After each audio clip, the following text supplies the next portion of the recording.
Hello and welcome to Do-It-Yourself Bathroom Remodeling. Today we're going to be talking about installing a steam generator in a steam shower. So basically here's the steam shower. And this is where we put the steam generator. There's the nozzle where the steam is going to be coming out of. So it's recommended that these steam generators remain close to the shower area. In this particular situation, we did have an adjacent room, which is a master bedroom, that had an open area behind it that we were able to use to frame out for the steam generator. So we're going to turn it on right here. Here's the control for the steam generator. Eventually this is going to be installed right here. Okay, so if we turn the power on, this is the Happyvergo. There it is.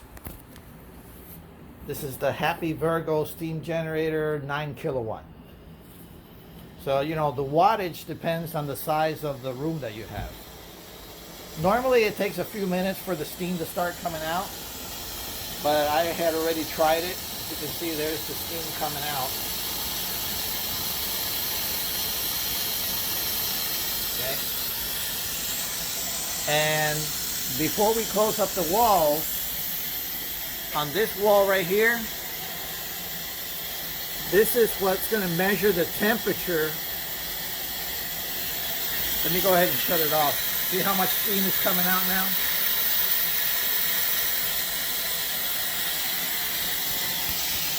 So the same power button, you can shut it off.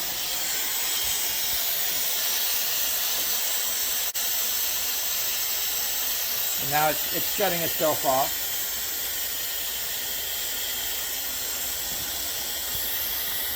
So what I wanted to show you is the temperature gauge is also connected to that board, and we're going to be putting it, here it is, we're going to be putting it way up there onto the tile wall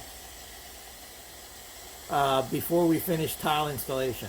Okay, so it's got, we just put a screw right here and an anchor to it, and it's going to stick out like that, and it's just going to measure the temperature in the room. So it says that to put it on the highest point, so that's our highest point. As you can see, this this ceiling is slanted, which is recommended for steam showers, so that the water runs down. Okay, so now let me show you in the adjacent room where we have the space that we created. We framed it out for the steam generator. Okay, and the reason why we left a space on the bottom is because there is an adjacent bathtub, and as you can see, we're leaving an access for the bathtub whirlpool motor in case in the future somebody has to do any work on it. Okay, all right, so let's briefly go over the steam generator.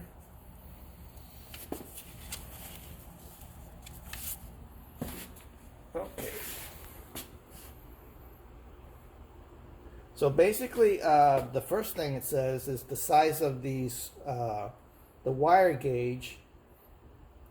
Minimum recommended is supposed to be a 60 amp circuit breaker. So I highly recommend that you get an electrician to connect your wiring and run it straight to the electrical panel. Okay. And in this case, when we actually turned on the generator, it wasn't working. So we called the electrician, and he came back and he said that one of the breakers wasn't working properly. So he fixed it, and he put in the correct gauge wires for the installation. Okay. So basically, the first thing here, it says that there's a water level probe window Okay, and that is number 1.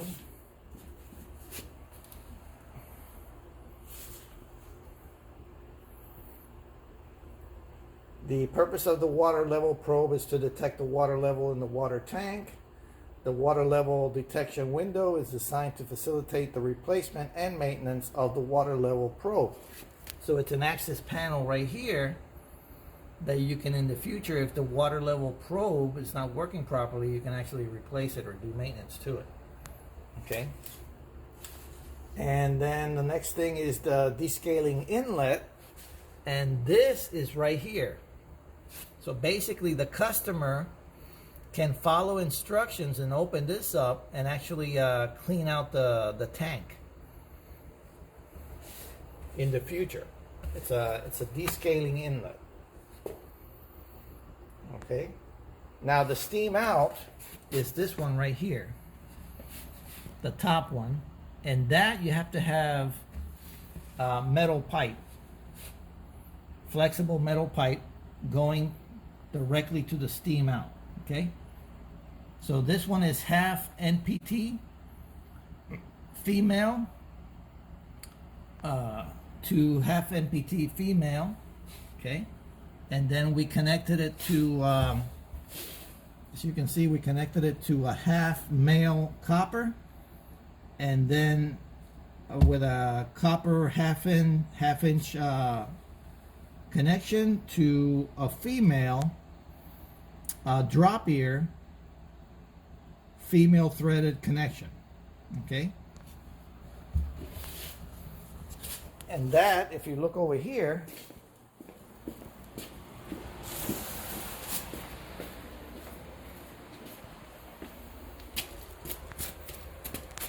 if you look at it here,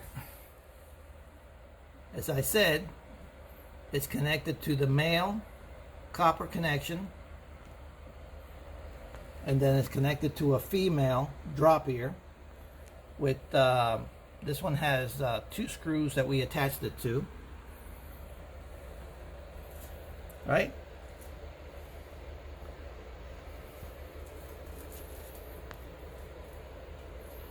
And now this here, if we take this off, let's go ahead and take this off. I'm going to use this because it might be pretty hot. We just ran it. So before I take this off, let me show you that this piece stays up like this, so you can put oils into that little reservoir. It stays up just like that, and the customer can put you know, essence oils as he's taking a steam bath, shower, I'm sorry. And then let's take this off so I can show you what I'm talking about, the connection here.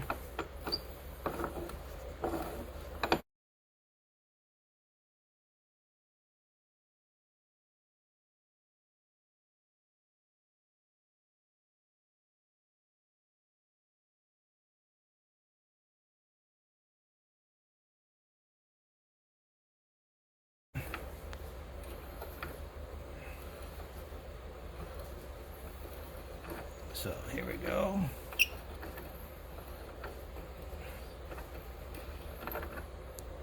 And there's the piece where the steam comes out of. And then this is the other piece where they can put the oils in. Okay, and I just wanted to show you this connection here. So we went to our Home Depot and we got a male to male half-inch connection. Okay. So you can see there's the connection, and that's going right to your steam outlet, which is the top piece. So the bottom piece, this one with the red, is a pressure relief valve. In case it reaches a certain amount of pressure that's excessive for the generator, it'll release the pressure, the steam pressure. Okay, that's just a safety mechanism that it has installed. Okay, so let's go back around this way.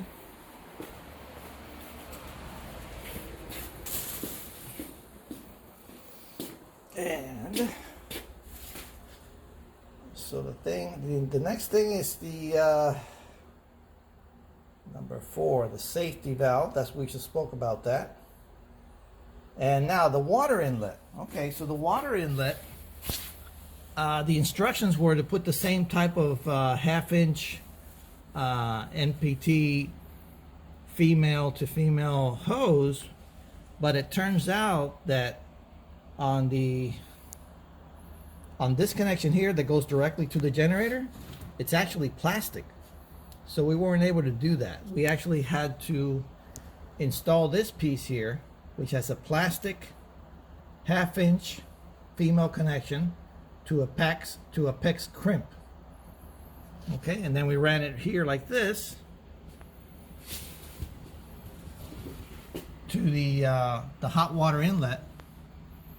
Okay, there's the hot water coming in right there. And then we ran it to a pressure reducing valve. Okay, so you have to reduce the pressure in this particular unit to 28 psi. And here the customer in the future can look to see what the pressure is. Okay, he can look at right here, and if he needs to adjust it, he can adjust it. On the pressure reducing valve, it's got a Phillips head on it that you can adjust the pressure.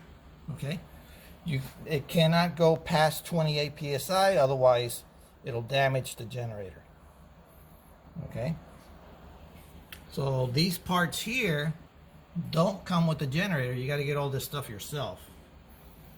Okay, from the pressure release valve, I got it from Lowe's. It was about $80. Okay, and the gauge was about $13 from Home Depot. And all these other parts you can get it, you know. So here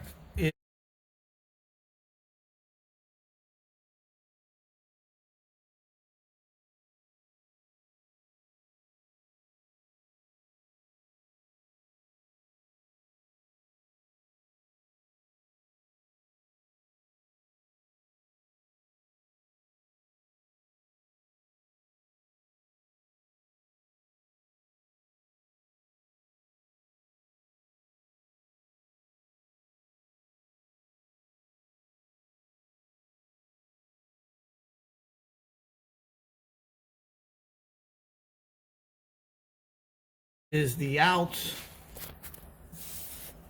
Once you turn off the generator, the water automatically comes out in about 15 minutes out of the water tank automatically through this sensor right here. Okay, and then that's going to go to a drain. You have to provide a drain for it. Okay, and that drain, we connected it to the shower drain. Okay, very important that you don't drain this into the shower floor, because that temperature comes out between 130 to 140 degrees. No, I'm sorry, 130 to 160 degrees, and that can scald somebody on the shower floor.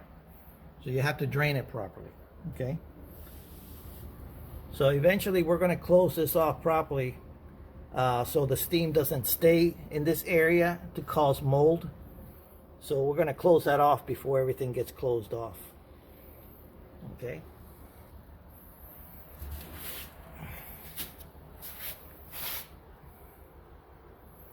And while you're working on this unit, when you get to the point of turning it on, make sure before you leave, or you finish through the day, that you close off with the panel. Okay, don't leave it exposed, because somebody else can come behind you and touch in there, and that's two 110 hot wires with a ground wire. So that's essentially 240 volts, between 220 to 240 volts going in. Okay, and those are installed to L1 and L2 if you look at your instructions. Okay, So,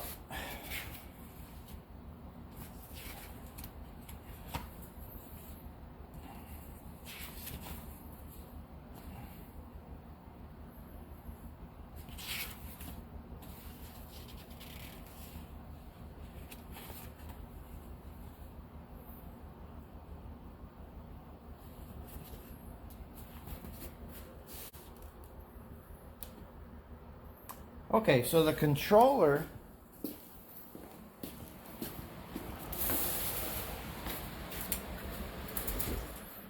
you can install the controller inside the shower or outside the shower. It is recommended that it's installed outside the shower, and we're going to be installing it right here. So before the customer gets in, they can control the temperature and the time.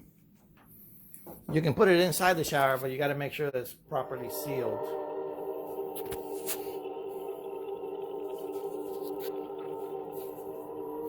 And that's pretty much all I have for the installation of the steam generator. If you have any questions, please make any comments or any questions. Please let us know. Thank you.